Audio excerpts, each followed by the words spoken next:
James was enjoying his new life on the island sorta, but he still had a lot to learn, said Sir Topham Hatt.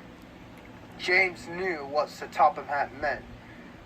He could well remember that dreadful accident on his first day. Said a kind little Edward. Everyone came to admire James. He fought and suddenly let off steam.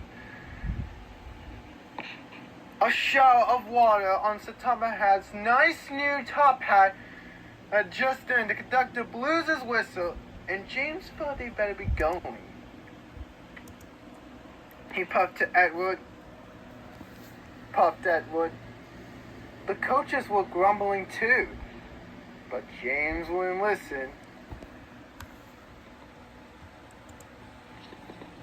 When at last they stopped at the next station, two coaches were beyond the platform. They had to go back to let the passengers get out, but no one seemed to know what Sir Topham Hatt's new hat, so James felt happier pretending that they came to the station where Thomas was waiting with his two coaches. Said Thomas,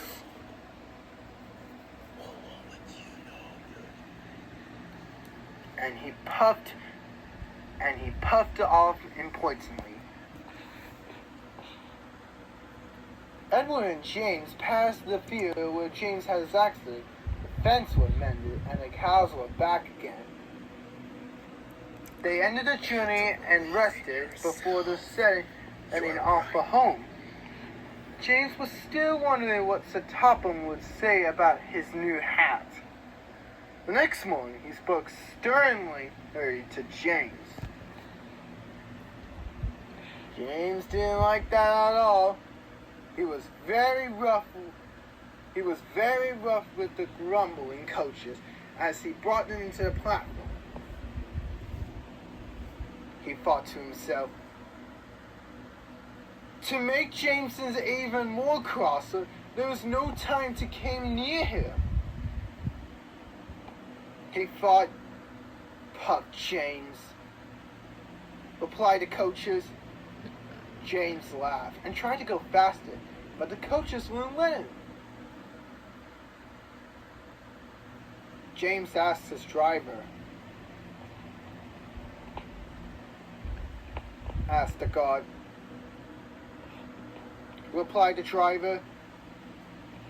Asked the conductor. Said the driver.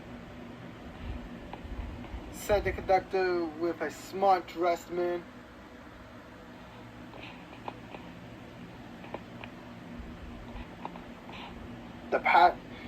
The passengers all said this was a bad railway.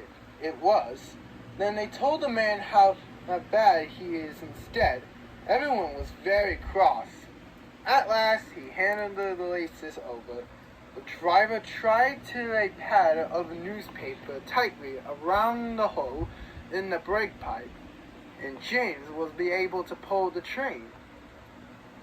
But he was a sadder and wiser James, and took care never to bump coaches again.